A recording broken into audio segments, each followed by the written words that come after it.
ষষ্ঠ শ্রেণীর শিক্ষার্থীরা, আশা করি তোমরা সবাই ভালো আছো। আজ তোমাদের জন্য খুবই গুরুত্বপূর্ণ একটা ভিডিও নিয়ে হাজির হয়েছি। সেটা হচ্ছে তোমাদের উপবৃত্তি। আসলে অনেকেই জানতে চেয়েছো যে আসলে যারা 24 সালের ষষ্ঠ শ্রেণীতে পড়তেছো, তোমরা উপবৃত্তির ফর্ম কবে দিবে, কখন ছাড়বে, সেই বিষয়টাই নিয়ে আজকে হাজির হয়েছি। আসলে তোমাদের উপবৃত্তির ফর্ম প্রত্যেক বিদ্যালয় থেকে কিন্তু তোমরা নিতে পারো। তোমাদের বিদ্যালয়ের উপবৃত্তির ফর্মটা সরকার দিয়েছে। তোমরা ভিডিওতে দেখতেই পাচ্ছ যে প্রধানমন্ত্রী শিক্ষা সহায়তা ট্রাস্ট সমন্বিত উপবৃত্তি কর্মসূচি, ঠিক আছে। দেখো, শিক্ষা প্রতিষ্ঠান কর্তৃক আবেদন ফর্ম শিক্ষার্থীদের মাঝে বিনামূল্যে বিতরণ করতে হবে। তার মানে কি বোঝা যাচ্ছে যে এই ফর্মটা তোমরা যে কোনো প্রতিষ্ঠান থেকে বিনামূল্যে নিতে পারবা। আচ্ছা, তাহলে তোমরা দেখতেই পাচ্ছ শিক্ষার্থীর আবেদন ফর্ম। তোমাদের প্রত্যেকটা বিদ্যালয় থেকে তোমাদেরকে শিক্ষক তোমাকে বিনামূল্যে এই ফর্মটা দিবে। তাহলে আমরা চলো ফর্মটাতে কী কী আছে একটু দেখে নেই। 32 শিক্ষাবর্ষ হচ্ছে 2024, অর্থবছর হচ্ছে 23 এবং 24। প্রথমত হচ্ছে এই পাশে একটা ছবি, তোমার এক কপি ছবি দিতে হবে, ঠিক আছে, ব্যক্তিগত তথ্য। তার আগে চলো আমরা একটু চিঠিটা দেখে নিই, কী লেখছে আসলে চিঠিটা একটু দেখে নেই। দেখো, লেখছে সমন্বিত উপবৃত্তি কর্মসূচির আওতায় 24 শিক্ষাবর্ষের ষষ্ঠ নবম বিশেষ সপ্তাহের দিনে ও সমমান শ্রেণীতে উপবৃত্তি প্রাপ্তির যোগ্য শিক্ষার্থী নির্বাচন পদ্ধতি নির্ধারণ HSP MIS এ তথ্য এন্ট্রি সংক্রান্ত নিয়মাবলী। তার মানে হচ্ছে কি, তোমরা যারা 24 সালের ষষ্ঠ শ্রেণীতে আছো, তোমাদের এই উপবৃত্তির কথাটা বলা হয়েছে।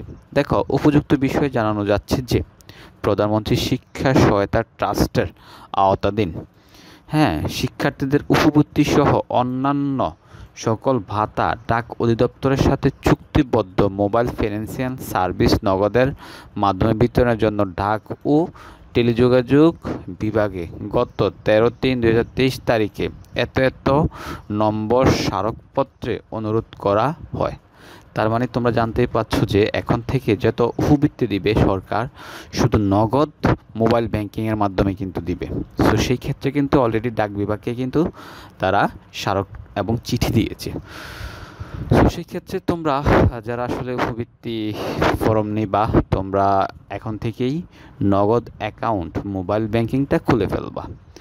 দেখো কি বলছে, 2024 শিক্ষাবর্ষের ষষ্ঠ ও সমান শ্রেণীর শিক্ষার্থীদের মধ্যে উপবৃত্তির জন্য আবেদন ফর্ম বিতরণ শিক্ষার্থী কর্তৃক যথানিয়মে আবেদন ফর্ম পূরণপূর্বক শিক্ষা প্রতিষ্ঠানে জমাদান HSP ম্যানুয়াল মোতাবেক প্রতিষ্ঠান পর্যায়ে গঠিত, ঠিক আছে, আবেদনপত্র যাচাই বাছাই কমিটি সভা আয়োজনপূর্বক শিক্ষার্থীর তথ্য যাচাই বাছাই সুপারিশ প্রাপ্তদের তালিকা প্রণয়ন এবং তালিকা মোতাবেক শিক্ষার্থীদের তথ্য আগামী 2/5/24 তারিখ হতে শুরু করে 12/5/2024 তারিখের মধ্যে শিক্ষা প্রতিষ্ঠান কর্তৃক HSP MIS সফটওয়্যারে নির্ভুলভাবে এন্ট্রি করে অনলাইনে নির্ধারিত আপলোড অপশন ব্যবহার করে সংশ্লিষ্ট উপজেলা অথবা থানা মাধ্যমিক শিক্ষা কর্মকর্তার নিকট প্রেরণ করতে হবে। তার মানে হচ্ছে কি, যে আসলে আমাদের যে প্রতিষ্ঠানগুলো রয়েছে প্রত্যেকটা শিক্ষা প্রতিষ্ঠান থেকে তোমাদের ফর্মগুলো দিবে, তারপর হচ্ছে এগুলো যাচাই বাছাই করবে, করার পরে এটা উপজেলায় পাঠানো হবে। তারপর উপজেলা থেকে কিন্তু আবার যাচাই বাছাই করে কিন্তু এই মন্ত্রণালয়ে এটা পাঠাবে, তারপর পর্যায়ক্রমে তোমরা পাবে। চলো আরও কী লেখছে একটু দেখে নেই। এটা হচ্ছে তোমরা পড়ে নিতে পারো। আসলে এটা হচ্ছে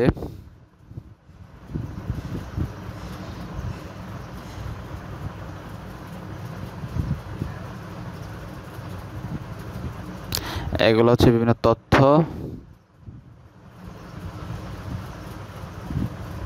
আচ্ছা, আরেকটা খুবই গুরুত্বপূর্ণ তথ্য, আবেদনকৃত সকল শিক্ষার্থীর 17 সংখ্যার অনলাইন জন্ম সনদ থাকা নিশ্চিত করতে হবে। তার মানে তোমার যে জন্ম নিবন্ধনটা রয়েছে অবশ্যই এটা 17 সংখ্যার হতে হবে এবং অনলাইনকৃত হতে হবে। তাহলে তুমি অবশ্যই তোমার জন্ম নিবন্ধনটা চেক করে দেখবা এটা অনলাইনে আছে কিনা। যদি না থাকে অবশ্যই এটা অনলাইনে করে নিবা। তো চলো আবার এখানে একটা ইম্পর্টেন্ট কথা রয়েছে যে পিতা মাতা অভিভাবকের জাতীয় পরিচয়পত্র, ঠিক আছে, যাদের পিতা মাতা রয়েছে এই যে পিতা মাতা অভিভাবকের জাতীয় পরিচয়পত্র নম্বর এনআইডি 10 অথবা 17 সংখ্যার অবশ্যই এন্ট্রি করতে হবে। 13 সংখ্যার জাতীয় পরিচয়পত্রের ক্ষেত্রে প্রথম জন্ম সালের 4 ডিজিট যেটা জন্ম তারিখ যেটাকে বলে বসি 17 সংখ্যায় রূপান্তর করতে হবে।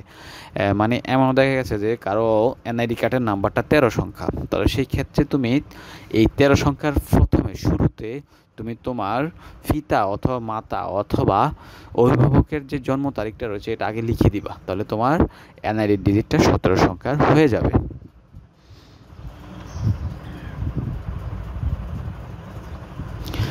এখানে আরেকটা ইম্পর্টেন্ট কথা রয়েছে, শিক্ষার্থীর অভিভাবক হবেন পিতা অথবা মাতা। কেবল পিতা মাতার অনুপস্থিতিতে অন্য কোনো ব্যক্তিকে ভাই বোন দাদা দাদি নানা ইত্যাদি অভিভাবক হিসেবে নির্বাচন করা যাবে। যখন তোমার পিতা অথবা মাতা যদি কোনো কারণে উপস্থিত না থাকে বা ওরা জীবিত না থাকে, সেই ক্ষেত্রে ভাই বোন দাদা দাদি নানা নানি ইত্যাদি অভিভাবক হিসেবে নির্বাচন করা যাবে। দেখো আরেকটা ইম্পর্ট্যান্ট নোটিস, সেটা হচ্ছে তোমাদের যারা তথ্য এন্ট্রির পূর্বে উপরে নগদ অ্যাকাউন্ট নম্বর সঠিক আছে কিনা তা নিশ্চিত হয়ে এন্ট্রি ও সংরক্ষণ করতে হবে। তোমাদের খুবই গুরুত্বপূর্ণ, সেটা হচ্ছে তোমরা যখন নগদ অ্যাকাউন্ট খুলবা, খোলার পরে এই নাম্বারটা যখন তুমি ফর্মটা ফিল আপ করবা, অবশ্যই মোবাইল নাম্বারটা কনফার্ম করে নেবা, চেক করে নেবা যে আসলে সঠিক আছে কি না। তবে হ্যাঁ, সেই ক্ষেত্রে একটা বিষয় মাথায় রাখবা, যদি তুমি তোমার বাবার এনআইডি কার্ড দিয়ে নগদ অ্যাকাউন্ট খুলে থাকো তাহলে বাবার নগদ অ্যাকাউন্টটা অভিভাবক হিসাবে দিবা, আর যদি মায়ের এনআইডি কার্ড দিয়ে নগদ অ্যাকাউন্ট খোলো তাহলে অবশ্যই অভিভাবক হিসাবে মাকে দিবা, আর যদি ভাইয়ের নগদ অ্যাকাউন্ট দিয়ে খোলো তাহলে ভাইকে অভিভাবক দিবা। মানে তার মানে হচ্ছে বিষয়টা এই যে তুমি যার অ্যাকাউন্ট দিয়ে মানে এনআইডি কার্ড দিয়ে নগদ অ্যাকাউন্ট খুলবা ওনাকে তুমি অভিভাবক দিবা, তা না হলে কিন্তু সমস্যা হবে। বিষয়টা খুবই গুরুত্বপূর্ণ। আরও কিছু বিষয় চলো আমরা দেখে নেই।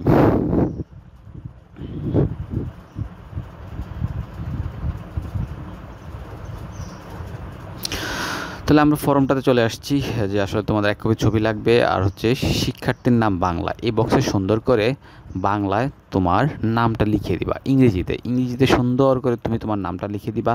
পিতার এনআইডি যেটা 10 সংখ্যা অথবা 17 সংখ্যার হতে হবে। পিতার জন্ম তারিখ সুন্দর করে লিখে দিবা, আর হচ্ছে পিতার নাম তাও সুন্দর করে বাংলা লিখে আছে, পিতার নাম এটা হচ্ছে ইংরেজিতে লিখা আছে। মাতার এনআইডি এটাতে লিখবা জন্ম তারিখ, মায়ের যে জন্ম তারিখটা রয়েছে সেটা সুন্দর করে লিখে দিবা। আচ্ছা, মাতার নাম বাংলায়, মাতার নাম ইংরেজিতে। শিক্ষার্থীর জন্ম সনদ নম্বর অবশ্যই 17 সংখ্যার হতে হবে, তাহলে তোমার যেই জন্ম নিবন্ধনে একটা ব্যক্তিগত নম্বর রয়েছে এটাই হচ্ছে তোমার জন্ম সনদ নম্বর, এটা 17 ডিজিট হতে হবে, এটা সুন্দর করে লিখে দিবা। শিক্ষার্থীর জন্ম তারিখ এখানে তুমি সুন্দর করে তোমার জন্ম তারিখটা লিখে দিবা। তাহলে হচ্ছে তুমি পুরুষ না মহিলা, তৃতীয় লিঙ্গ হলে তৃতীয় লিঙ্গ টিক মার্ক দিবে। স্থায়ী ঠিকানা সহ তোমার বিভাগ, জেলা, উপজেলা, পৌরসভা, ইউনিয়ন, ওয়ার্ড নং, পোস্ট কোড, ঠিকানা এগুলো সুন্দর করে ফিল আপ করে দিবা। এবার শিক্ষা সংক্রান্ত পূর্বে শিক্ষাগত তথ্য, পূর্বের যেটা আসলে তুমি পঞ্চম শ্রেণীর যেই তথ্যগুলো রয়েছে এখানে এগুলা তুমি লিখে দিবা, ঠিক আছে।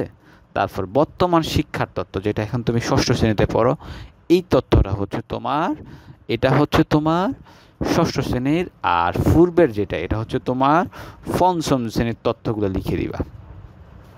এবার অভিভাবকের তথ্য সম্পর্ক আমি আগেই বলেছি যে তুমি তোমার যেই বিকাশটা এনআইডি কার্ড দিয়ে খুলেছ সেই বিকাশের যার নাম আছে বা নগদে যার নাম আছে তাকেই তুমি অভিভাবক দিবা, ঠিক আছে। পিতার এনআইডি কার্ড দিয়ে যদি নগদ খুলে থাকো অবশ্যই সম্পর্ক পিতার দিবা, তারপর হচ্ছে জন্ম সনদ নম্বর দিবা। তোমার পিতার যদি হয় তাহলে অবশ্যই এনআইডি কার্ড, জন্ম তারিখ, এরপর হচ্ছে নাম বাংলা, ইংরেজিতে, পেশা, মোবাইল, ইমেল, ঠিক আছে। ইমেল থাকলেও হবে না থাকলেও হবে, এটা অপশনাল। তবে মাথায় রাখবা খুবই গুরুত্বপূর্ণ যে তথ্যটা সেটা হচ্ছে, আমি আবারও বলছি, নগদ অ্যাকাউন্ট যেই এনআইডি কার্ড দিয়ে তুমি ওপেন করেছো সেই তথ্যটাই কিন্তু তোমার অভিভাবকের সম্পর্ক হবে। মার এনআইডি কার্ড দেওয়া হলে মা হবে, অভিভাবক, আর পিতা হলে পিতা, অন্য কেউ যদি ভাই বোন হয় তাহলে ভাই বোন এখানে হবে। তারপর চলো আমরা কি, তারপর হচ্ছে অভিভাবকের স্থায়ী ঠিকানা। তোমার যে অভিভাবক রয়েছে, তুমি যাকে অভিভাবক দিয়েছো, হ্যাঁ, তার স্থায়ী ঠিকানাটা এখানে সুন্দর করে ফিল আপ করে দেবে। বিভাগ, ইউনিয়ন, তারপর হচ্ছে জেলা, ওয়ার্ড নং, ঠিক আছে, উপজেলা রয়েছে, পোস্ট কোড রয়েছে, পৌরসভা রয়েছে, ঠিকানা রয়েছে। এবার এখানে কিছু টিক মার্ক দিতে হবে যে আসলে তুমি তোমার তথ্যগুলো রয়েছে। যেমন দেখো যে কে আবেদনকারী পড়া লেখার খরচ বহন করে। তুমি যে পড়াশোনা করতেছো তোমার খরচটা কে বহন করে, কি মা না বাবা, নাকি বাবা মা ব্যতীত অন্য অভিভাবক? তাহলে অবশ্যই ঠিক বাবা হলে বাবা, যাদের বাবা নেই মা, যাদের বাবা বা মা নেই বা অন্য কেউ, তাহলে অন্য কেউ দিয়ে দিবা।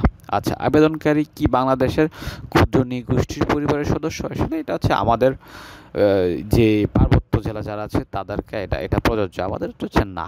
আচ্ছা, আবেদনকারী কি মুক্তিযোদ্ধার প্রজন্ম? হা হইলে হা, না হইলে না। যদি হা হয় অবশ্যই তোমার মুক্তিযোদ্ধার নাম ও সম্পর্ক লিখতে হবে। এটা হচ্ছে তোমাদের নাতি নাতনি দাদা যারা থাকে তাদের তথ্যগুলো আর কি। তারপর হচ্ছে অভিভাবকের শিক্ষাগত যোগ্যতা। তুমি যাকে অভিভাবক দিয়েছ উনি কোন পড়াশোনা করেছে আর কি, এখানে টিকমার্ক দিয়ে দেবা। আচ্ছা, তারপর হচ্ছে অভিভাবকের স্বামী স্ত্রী শিক্ষাগত যোগ্যতা। তোমার যাকে অভিভাবক দিয়েছো তার যে স্বামী রয়েছে অথবা স্ত্রী রয়েছে তার শিক্ষাগত যোগ্যতাটা এখানে টিকমার্ক দিয়ে দিবা। আচ্ছা, আবেদনকারী কি সরকারি কোনো উৎস থেকে উপবৃত্তি বা শিক্ষা ভাতা পান?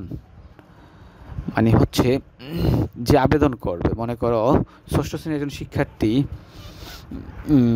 আবেদন করতেছে, সেই ক্ষেত্রে তুমি যদি অন্য কোথাও থেকে যদি কোনো উপবৃত্তি বা শিক্ষা ভাতা পাও তাহলে এখানে হা দিবা, না পাইলে না দিবা। লেখছে আবেদনকারী কি কোনো শারীরিক প্রতিবন্ধিতার কার্ড আছে? দেখা গেছে অনেক শিক্ষার্থী রয়েছে যাদের প্রতিবন্ধী বা তাদের প্রতিবন্ধী কার্ড রয়েছে, সেই ক্ষেত্রে অবশ্যই হা দিবা এবং প্রমাণপত্র দিতে হবে। তাহলে সেই কার্ডটার ফটোকপিও তোমাকে জমা দিতে হবে। তারপর হচ্ছে 8 নম্বরে চলে আসি আমরা। 8 নম্বরে লেখছে আবেদনকারীর অভিভাবকের কি কোনো শারীরিক প্রতিবন্ধিতার কার্ড রয়েছে? এমন আসলে ফ্যামিলি রয়েছে যার বাবা প্রতিবন্ধী বা মা এরকম আছে, যদি থাকে কেউ হা দিবা এবং সেই ক্ষেত্রে ওনার প্রতিবন্ধী কার্ডটার ফটোকপি জমা দিতে হবে।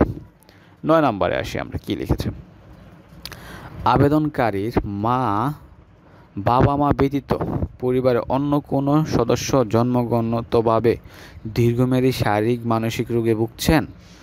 দেখা গেছে আমাদের ফ্যামিলিতে অনেকেই রয়েছে মা বাবা ব্যতীত, হ্যাঁ, ভাই বোন বিভিন্ন রোগে আক্রান্ত, হ্যাঁ, সেই ক্ষেত্রে যদি কেউ কারো পরিবারে থাকে হা দিয়ে তার যেই রোগের যেই ডাক্তারি যেই মেডিকেল বা সার্টিফিকেট রয়েছে সেগুলা তুমি জমা দিতে হবে। 10 নম্বর আবেদনকারী কি জন্মগতভাবে দীর্ঘমেয়াদী কোনো রোগে ভুগছেন? আচ্ছা, যে আবেদন করবে শিক্ষার্থী যদি কোনো রোগ থাকে সেক্ষেত্রে হা দিবা এবং কী সমস্যা এর প্রমাণপত্র দাখিল করতে হবে। 11 নম্বর আবেদনকারীর অভিভাবক কি জন্মগতভাবে দীর্ঘমেয়াদী কোনো রোগে ভুগছেন? আবেদনকারীর অভিভাবক, তুমি যাকে অভিভাবক দিয়েছো সেই কোনো সমস্যা আছে কি না এটা তোমাকে সিলেক্ট করতে হবে, হ্যাঁ, আর যদি হা হয় অবশ্যই প্রমাণপত্র দিতে হবে, আর না হলে তো কোনো কিছুর প্রয়োজন নেই। আবেদনকারীর মা বাবা অভিভাবকের সুদৃষ্টি কোনো মাসিক আয়ের উৎস, সুনির্দিষ্ট কোনো মাসিক আয়ের উৎস আছে? যেমন তোমার দেখা গেছে তোমার বাবা মার যে অভিভাবক রয়েছেন তাদের যদি নির্দিষ্ট কোনো ইনকাম থাকে, সুনির্দিষ্ট বলতে ব্যবসা থাকে বা এমন কিছু আছে যে এখান থেকে সবসময় মাসিক আয় আসে, থাকলে হ্যাঁ, না থাকলে না দিবা। তো বেশিরভাগ তোমরা এটা নাই দিবা। আচ্ছা, 13 নম্বর আবেদনকারী অভিভাবকের শহরে গ্রামীণ এলাকায় মাসিক সুনির্দিষ্ট আয়ের উৎস আছে? এটা হচ্ছে কি যে তোমাদের শহরে অথবা গ্রামীণ এলাকায়, তাও এই যে 12 নম্বরটার মতন তোমরা যে আছে শহরে বা গ্রামে থাকলে দিবা, না থাকলে না। আচ্ছা, পরিবারের কয়জন সদস্য চাকুরি করেন? তোমার পরিবারে যদি কোনো চাকুরিজীবী থাকে অবশ্যই দিবা, হ্যাঁ, আর না থাকলে কেউ না টিক দিয়ে দিবা। 15 নম্বর, আবেদনকারীর অভিভাবক কোনো উৎস থেকে কি কোনো আয় করে? যেমন দেখা গেছে যে দোকান, হাঁস মুরগি খামার, পরিবহন, ঠিক আছে, এগুলো থাকলে দিবা, না থাকলে নাই। আচ্ছা, মা বাবা দুজনেই, একজন জীবিত আছে একজন মৃত, মানে তোমাদের মা বাবা জীবিত আছে নাই, সেই ক্ষেত্রে এটাতে ক্লিক দিবা। 17 নম্বর, 18 বছরের নিচে পরিবারের সদস্য সংখ্যা। 18 বছরের নিচে তোমার পরিবারের ভাই বোন থাকলে তার সংখ্যাটা এখানে দিয়ে দিবা। আচ্ছা, 18 কলামের, আবেদনকারী কোনো এলাকায় বাস করে? এটা হচ্ছে পাহাড়ি এলাকা, হাওর, চর, বস্তি এলাকা, সমতল, ঠিক আছে। এটাতে যে যার যেটা হয় সেটাই ক্লিক করে দিবা। আচ্ছা, আবেদনকারীর বাড়িতে কয়টি কক্ষ আছে? ঠিক আছে, কক্ষ মানে রুম আছে কয়টা, এটা তোমাকে সিলেক্ট করতে হবে। হ্যাঁ, 20 নাম্বার, আবেদনকারীর বাড়িতে কি বিদ্যুৎ আছে? যদি তোমার বাড়িতে বিদ্যুৎ থাকে হ্যাঁ, না থাকলে না দিবা। তারপর হচ্ছে আবেদনকারীর বাড়িতে কোন ধরনের টয়লেট আছে? যে টয়লেট তোমরা ব্যবহার করো, পাকা, কাঁচা। আবেদনকারীর বাড়িতে কি কোনো টেলিভিশন আছে? এই তথ্যগুলো আসলে জরিপের মতো, তোমাকে হ্যাঁ না দিতে হবে। আবেদনকারীর বাড়িতে কি রান্না হয়? কিভাবে তুমি রান্না করো? গ্যাস, বিদ্যুৎ, কাঠ, খড়কুটো, গোবর, এগুলা, তাহলে যার যেটা ব্যবহার করো সেটাই দিয়ে দেবা। আবেদনকারীর বাড়ির মেঝে কি দিয়ে তৈরি? তোমার মেঝেটা, ফ্লোরটা কি দিয়ে তৈরি সেটাও তোমাকে সিলেক্ট করতে হবে। আবেদনকারীর বাড়ির কক্ষের দেওয়াল কি দিয়ে তৈরি? 25 নম্বরে তথ্য। তার মানে সবগুলা তথ্য দিয়েই তুমি, আরও রয়েছে টোটাল 28টা তথ্য রয়েছে, ঠিক আছে। তাহলে আমরা লাস্ট যেই তথ্যটা 27 এবং 28টা একটু দেখি। 27 নম্বরটা বলছে আবেদনকারীর অভিভাবকের মালিকানায় মোট জমির পরিমাণ। তোমার যেই মা অথবা বাবার যেই টোটাল জমির পরিমাণটা রয়েছে সেটা এখানে সিলেক্ট করে দিবা। 28 নম্বর, আবেদনকারীর অভিভাবকের কোনো কার্ড আছে? দেখেছো অনেকে বয়স্ক ভাতা, বিজিডি ভাতা, বিধবা ভাতা, এরকম বিভিন্ন কার্ড পায়, যদি থাকে টিক দিবা, না থাকলে প্রয়োজন নেই। সো সবচেয়ে বেশি ইম্পর্টেন্ট হচ্ছে পেমেন্টের তথ্য। আসলে এখানে অনেকে ভুল করে ফেলে, এটা মোস্ট ইম্পর্টেন্ট। পেমেন্টের ধরন, মোবাইল ব্যাংকিং, সেবা প্রদানকারী, নগদ। আসলে আমরা আগে যখন উপবৃত্তি দেখেছি তখন কিন্তু নগদটা ছিল না, মোবাইল ব্যাংকিং ছিল এবং ব্যাংক অ্যাকাউন্ট নাম্বার ছিল। হ্যাঁ, যে যার মতো করে দিতে, এখন কিন্তু সরকার নির্দিষ্ট করে দিয়েছে সেটা হচ্ছে নগদ দিতে হবে মোবাইল ব্যাংকিং, ঠিক আছে। এবার হিসাবদারের নাম, অভিভাবকের নাম এবং হিসাবদারের নাম একই হবে। আমি যে কথাটা শুরুতে বলেছিলাম যে তুমি তোমার এনআইডি কার্ড মা এবং বাবার যারটা দিয়ে নগদ খুলেছো অবশ্যই উনিই হবে তোমার অভিভাবক। তো এখানে সুন্দর করে নামটা লিখে দিবা ইংলিশে। আচ্ছা, নগদ অ্যাকাউন্ট নম্বর, যে নগদ নাম্বারটা রয়েছে তোমরা তা এনে সুন্দর করে লিখে দিবা। অ্যাকাউন্ট হোল্ডারের এনআইডি যেটা, তাহলে তোমরা জানো যে যেই এনআইডি কার্ড দিয়ে খুলেছো এই এনআইডি কার্ডের 10 ডিজিট সংখ্যাটা লিখে দিবা। সো আশা করি তোমরা এই বিষয়টা বুঝেছো। যদি কারো বুঝতে কোনো সমস্যা হয় অবশ্যই কমেন্টস করে জানাবা। আর তোমাদের বিদ্যালয় খোলার পরে তোমরা অবশ্যই তোমাদের বিদ্যালয়ে যোগাযোগ করবা, বিদ্যালয় থেকে এটা সংগ্রহ করবা, করে সুন্দর করে ফিল আপ করে দেবা। এরপরে যদি কারো কোনো সমস্যা থাকে অবশ্যই আমাকে কমেন্টস করে জানাবা আর এটা শেয়ার করে দিবা যাতে করে সবাই এই সুযোগটা নিতে পারে। তবে হ্যাঁ, আসলে প্রত্যেকটা বিদ্যালয় থেকে শতভাগ স্টুডেন্টকে দিবে না, ঠিক আছে। শতভাগ স্টুডেন্ট উপবৃত্তির আওতা পাবে না। কিছু কিছু উপজেলা রয়েছে যেটা সরকার নির্দিষ্ট করে দিয়েছে, তারাই পাবে শতভাগ উপবৃত্তি, আর বাকি শিক্ষা প্রতিষ্ঠান বা উপজেলাগুলো শতভাগ পাবে না। সেটাও তোমাদের মাথায় রাখতে হবে। তো সেই ক্ষেত্রে তোমরা স্কুলে যোগাযোগ করবা এবং তুমি যদি প্রাপ্য হও উপবৃত্তি তাহলে অবশ্যই তোমার স্কুল কর্তৃপক্ষ তোমাকে আবেদন ফর্মটা দিবে। তো সেই ক্ষেত্রে তোমাদের এখানে যদি কোনো তথ্য প্রয়োজন হয় তাদের, সেই ক্ষেত্রে কিন্তু তারা একটা হেল্প নাম্বার দিয়েছে, এটা হচ্ছে 9টা থেকে বিকাল 4টা পর্যন্ত, ঠিক আছে।